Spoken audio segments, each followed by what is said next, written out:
जय श्री राम दोस्तों। हिंडनबर्ग दोबारा आया है, हम सब देख रहे हैं क्या हो रहा है। राहुल जी ने अपना ज्ञान दे दिया, लेफ्ट इकोसिस्टम, लालजी आदि इकोसिस्टम ने डिमांड कर दिया, मार्केट को आज क्रैश करने की पूरी तैयारी कर दी। तो पहला तो सुझाव ये कि मार्केट को गिरने नहीं देना। आज जितने लोगों तक मैसेज पहुँचे, आज साला लोअर सर्किट नहीं अपर सर्किट लगाइए, buy in Indian market, so that these people who shall make money on short selling, they should not be able to make money today and tomorrow. First thing. Second and most important thing is to understand why they are about after Indian institutions and especially businesses like Adani and Ambani. So एक ज़माने में टाटा और बिरला जो काम करते थे देश के लिए विश्व भर में, और वो ग्रो करके एक अच्छी स्ट्रेंथ तक पहुँचे, वो काम आज की डेट में अडानी अंबानी कर रहे हैं।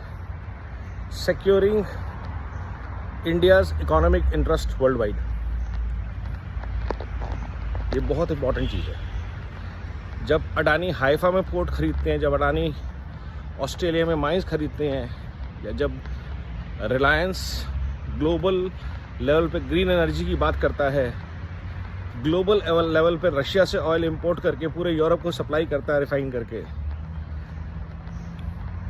तो ग्लोबल इकोनॉमी में इंडिया की जो पोजीशन है वो स्ट्रेंथन होती है। दुनिया में logistics, infrastructure, energy, pharma, fuel, data, ये सारे बड़े गेम हैं जिसको डीप स्टेट कंट्रोल करती है। ये आप सब जानते हैं, डीप स्टेट के 5 पिलर्स जो माने जाते हैं, उसमें फार्मा है, उसमें न्यू टेक है, उसमें ऑयल एनर्जी सेक्टर है, फाइनेंस है, और इंडिया में जियो फाइनेंशियल सर्विसेज, जियो डेटा, अडानी एनर्जी, अडानी के डेटा सेंटर्स, ये दोनों लोगों ने पिछले 20 साल में 21वीं सदी के भारत में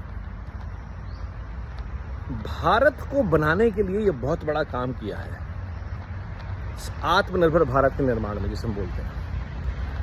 तो आत्मनिर्भर आप तब बनते हैं जब आपकी डिपेंडेंसी कम होती है। किसी ने चाइना के साथ एक एग्रीमेंट किया था 2008 में कि he will ensure that gradually India becomes week, India's dependence on China increases, India supports the border road initiative of China, India supports China's acquisition of various infrastructure assets across the world, और India में जितना भी infrastructure बनना है उसमें हम China की investments को आने देंगे। ऐसा कोई वादा करके आया था शायद, और वो वादा वो पूरा नहीं कर पा रहा, क्योंकि इंडिया ने एयरपोर्ट्स, एक्सप्रेसवेज, पोर्ट्स और वर्ल्ड क्लास इंफ्रास्ट्रक्चर बना डाला पिछले 10 साल में बिना चाइनीज इन्वेस्टमेंट्स के, जबकि वर्ल्ड ओवर चाइना ने पैसा पंप किया और उन कंट्रीज को बर्बाद कर दिया। डीप स्टेट का जो फिलॉसफी है वो बड़ी सिंपल है कि वहाँ पे किसी भी देश में अराजकता फैलाओ, मार्केट्स में अनस्टेबिलिटी लाओ और पैसे बनाओ। ये दोनों पॉलिसीज़ फेल हो गई कोविड के दौरान, जब फाइजर की वैक्सीन भी नहीं आई, और ये सारे कनेक्टेड हैं, आप देखते जाइए। ये सारे जो डेटा पॉइंट्स हैं ये कनेक्टेड है। Why is Rahul Gandhi so desperate of giving interviews on media, on SEBI? Why is he worried about Madhavipuri Butch suddenly? Didn't he knew this 1 or 2 years back when Hindenburg tried to do a hit job? Didn't Hindenburg knew at that point in time? They of course knew. Because last time when the market came down, they made money. Now they are ready to go up. Now they are again make money on the short selling. That's the idea. Because shares वापस आ गए उस मुकाम पर, market boom कर रही है, India का investment scenario strong है, और चाइनीज़ ने अपने पप्पुओं को बोला कि बेटा मार्केट क्रैश कराओ, ऐसे कैसे चलेगा। तो वो लगातार एफर्ट में लगे हैं। कभी भारत में बांग्लादेश जैसे दंगे हो जाएंगे, कभी किसान आंदोलन के नाम पे, कभी सीए प्रोटेस्ट, कभी ग्लोबल लेवल पे जाके इंडिया के बारे में नेगेटिव बोलना। और हर बार जब राहुल विदेश से होके आते हैं तब एक बड़ा खुलासा होता ही है, ये हमें पता ही है। अभी इन्होंने 15 अगस्त पे टारगेट किया था कुछ करने का किसानों के खिलाफ, किसानों को आंदोलन में लाके, वो फिर से फेल हो गया। और वक्फ बोर्ड पे इन्होंने कोशिश करी कि अराजकता फैला लेंगे, वो जेपीसी में चला गया। तो सरकार बहुत प्रोएक्टिवली इनके सारे प्लान्स को विफल कर रही है, उसके गुब्बारों की हवा निकाल रही है। और दूसरी तरफ भारत ने अपनी कलेक्टिव कॉन्शियसनेस से इनको जवाब दिया और इनको बाहर कर दिया पावर की रेस से। 99 पे रोक दिया कांग्रेस को और सारा विपक्ष मिलके अकेले भाजपा जितनी सीटें नहीं ला पाया और इस पे लोग खुश हैं।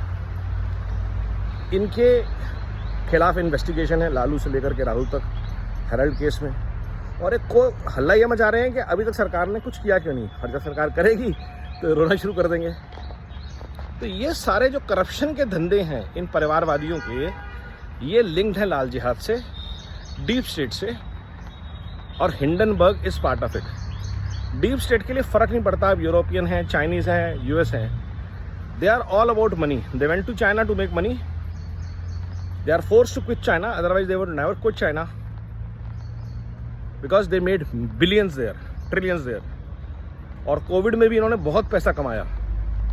अब वो ओनर चाइनीज़ है, ओनर यूएस का है, उससे फ़र्क नहीं पड़ता, क्योंकि बड़ी बड़ी जो कॉरपोरेशंस होल्ड करती हैं पैसा, उनमें बहुत सारे वर्ल्ड के लीडर्स का, दुनिया की सबसे रईस पॉलिटिशियन महिला जिसका कोई इनकम का सोर्स नहीं है, राहुल गांधी के करोड़ों रुपए के शेयर्स हैं। उस आदमी के जिसकी तनख्वाह टेक्निकली सिर्फ एमपी की कुर्सी से आती है और जिसने ज़िंदगी में नौकरी नहीं करी,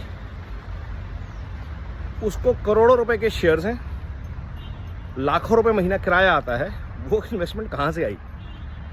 पापा के पास पैसा था, आपके नानी के पास पैसा था।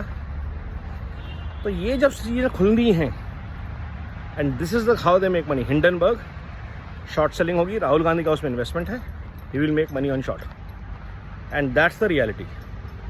सो अपर सर्किट लगाना है आज, मार्केट को गिरने नहीं देना है और इनको जवाब देना है in their effort to sabotage Bharat economic giants, Bharat wealth creators, Bharat growth story. Build back better Bharat में बिल्ड बैक स्ट्रॉन्गर भारत भी होना चाहिए। वंदे मातरम, नमो भारत, जय हिंद।